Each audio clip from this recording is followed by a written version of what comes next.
Строительство взлетно-посадочной полосы – важный этап возведения нового терминала аэропорта Грозный имени Героя России Ахмата Гаджи Кадырова. Рабочие уже начали укладку верхнего слоя асфальтобетонного покрытия. Мы выполнили пробную укладку верхнего слоя цементобетонного покрытия БТБ 4.8.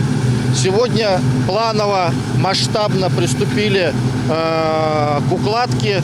Сейчас вы можете ее увидеть. Мы находимся на разворотном кармане. Здесь самолеты будут осуществлять руление на разворот и двигаться в сторону будущего нового аэровокзального комплекса. Взлетно-посадочная полоса будет длиной 3 километра и 200 метров. Инженеры отмечают, что она будет соответствовать не только отечественным, но и мировым стандартам. За ходом работы на участке наблюдает министр транспорта и связи Чеченской Республики Рамзан Черхигов.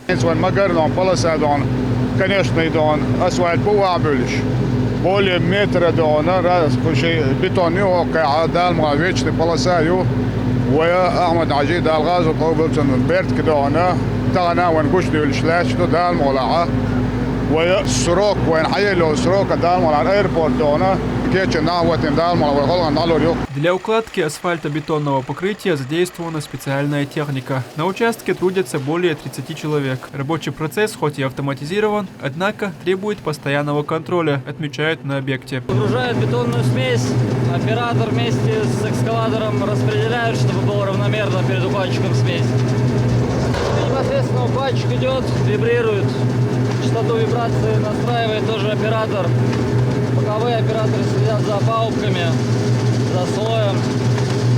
Ну и уже в конце автоход лыжа заглаживает. Это последний слой, да? Это последний слой, да. То есть больше, по нему уже непосредственно будет ездить самолет.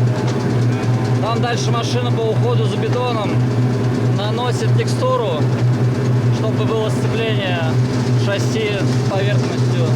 И закрывает защитным слоем, чтобы бетон равномерно твердел.